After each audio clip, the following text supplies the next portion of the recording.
Hello everyone, welcome to my channel. Today I am going to show you how to make some sourdough pasta. Now this recipe is super simple. You can use a pasta machine to roll it out, or you can use just a regular old rolling pin. Either way, it works just fine. What we're going to do first is go ahead and get our flour. Now we're going to do 400 grams of flour. Weigh that out, and right into the middle of it, we are going to put 400 grams of discard. Now you can use active starter as well. Either one will be just fine. Okay, now into this batch, I'm going to add egg. However, you do not need to add egg. I'm going to put 2 eggs, so 1 egg per 200 grams. If you choose not to add an egg, you're going to use approximately 50 grams of water in replacement for those eggs. Now we're going to put 10 grams of salt. If you're just doing the 200 flour, 200 discard, then you're just going to use 5 grams of salt. So I'm just going to whisk this up until all the flour is combined enough for me to be able to do it up with my hands. I'm just using a Danish dough whisk for this. So just to mix it all up in there. Make sure you get all the sides. Now I like to use the flat bowl because it's a lot easier than trying to dig your hands into a deep bowl. At least for this, since it's a little bit, more difficult. With the shallow edges, makes it a little bit more easy. So once I get this all incorporated, I'm just gonna go ahead and knead it.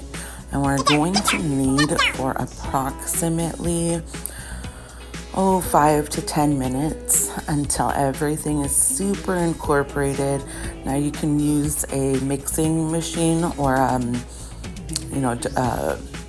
stand mixer if you like, and that would be totally fine. Then you don't have to knead anything by hand. So here we go, just kneading it all up.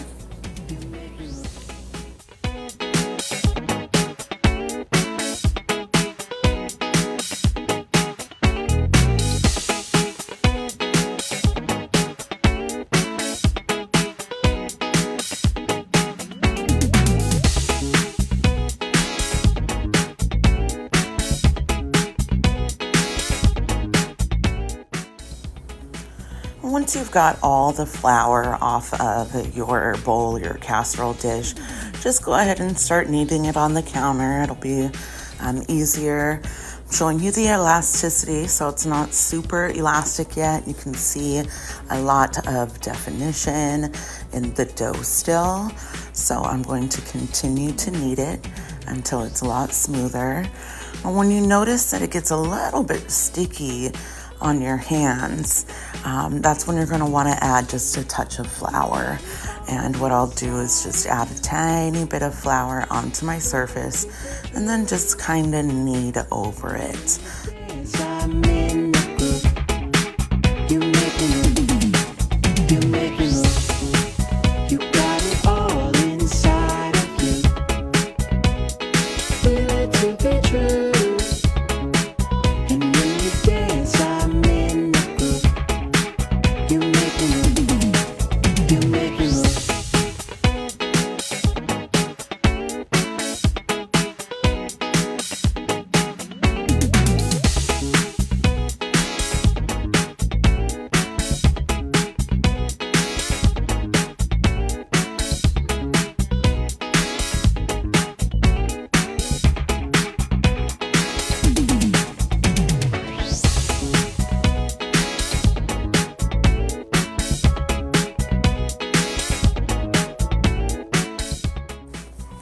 Now, when you're finished kneading, you can put your dough into a Tupperware container that seals airtight. You can wrap it in plastic, put it in a Ziploc bag.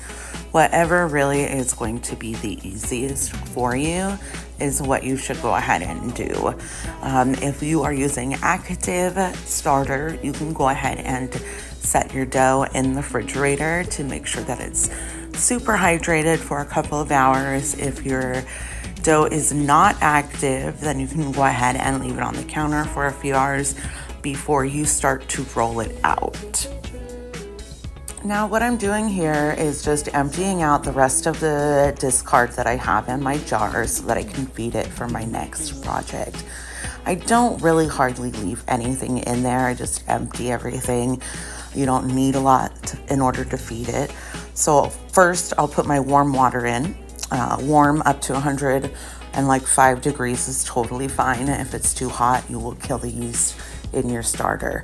So just put the water in, shake it around, and it's gonna pull everything pretty much off the sides. I just shake it until it's, there's no chunks or anything on the side. And then I put my flour in, and that's gonna be it. Just go ahead and mix that up and set it aside. And then I've got my starter for later on when we're ready to use it again.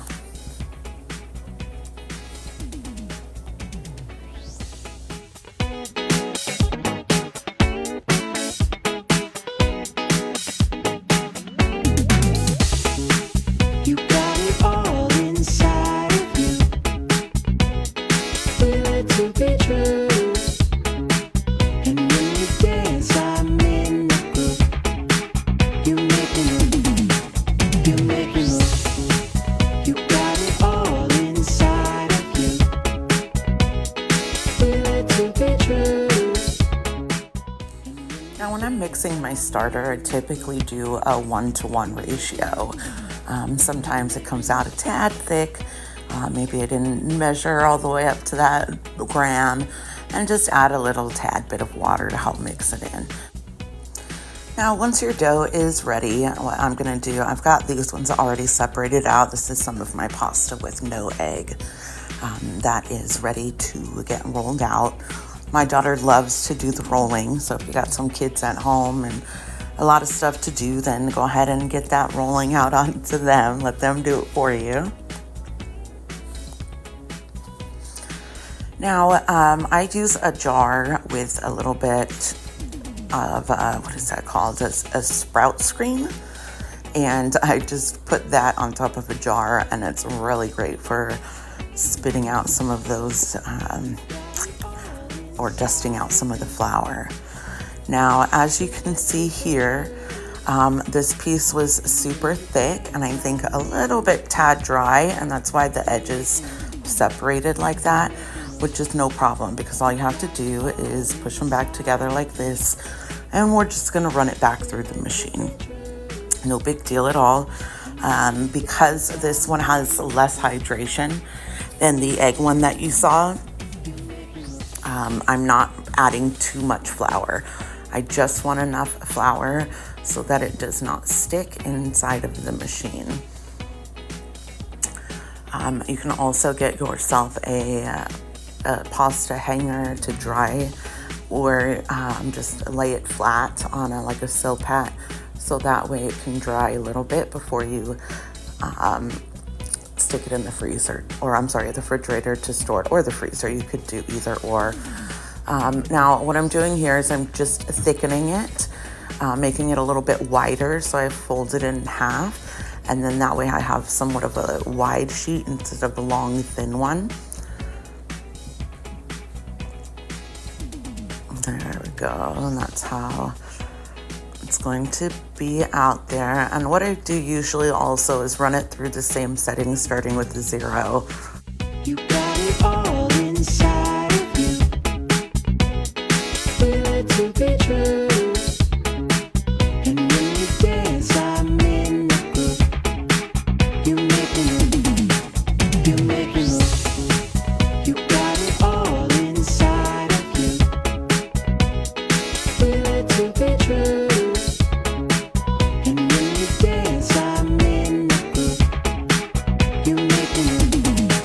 You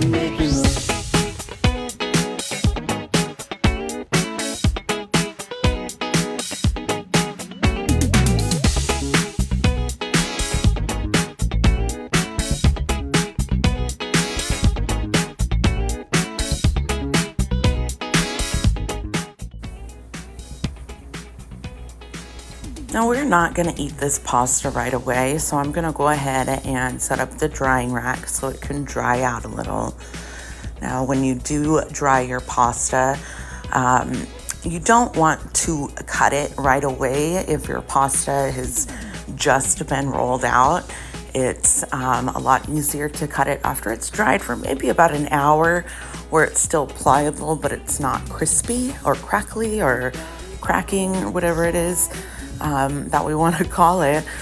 But if you cut your pasta out right away, it by hand would probably be the best if you're going to want to eat it right away. Otherwise, just let it dry for about an hour or so, and then you can cut it out and cook it right away. Otherwise, if you are going to store it in the refrigerator, it should be good for up to 4 months is what I hear, or you can freeze it for longer. So whatever your preference is. Here I am just going ahead to roll out the rest of the pasta dough and get that all nice and hung. You don't necessarily need to see all the rolling out.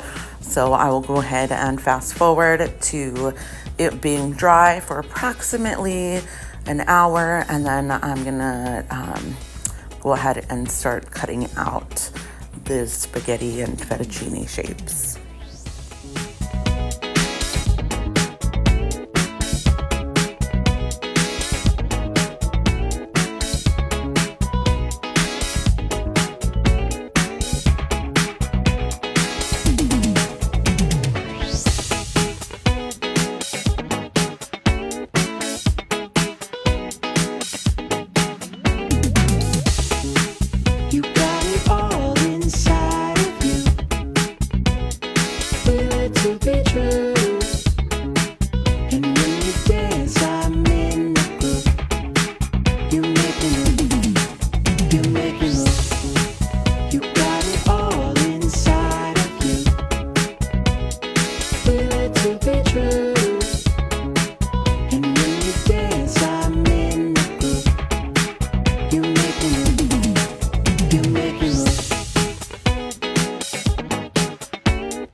You got it all.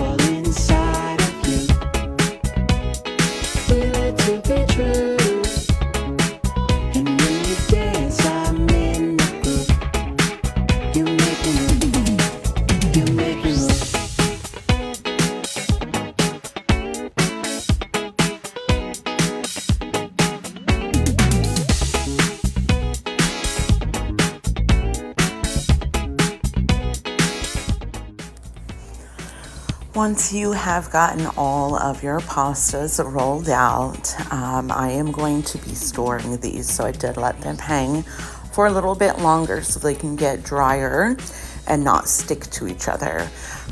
If you are going to store these, keep in mind to put some flour in the storage container that you're using so that way they don't stick together. And I'm just putting them in really gently, one little section at a time. I don't want to put them all in one huge bundle again, just because we don't want them to stick to each other. So I'm just putting the fettuccines here on one side and the spaghettis on the other side. This wasn't a really huge batch of pasta that I rolled out, so I'm just gonna go ahead and stick those together.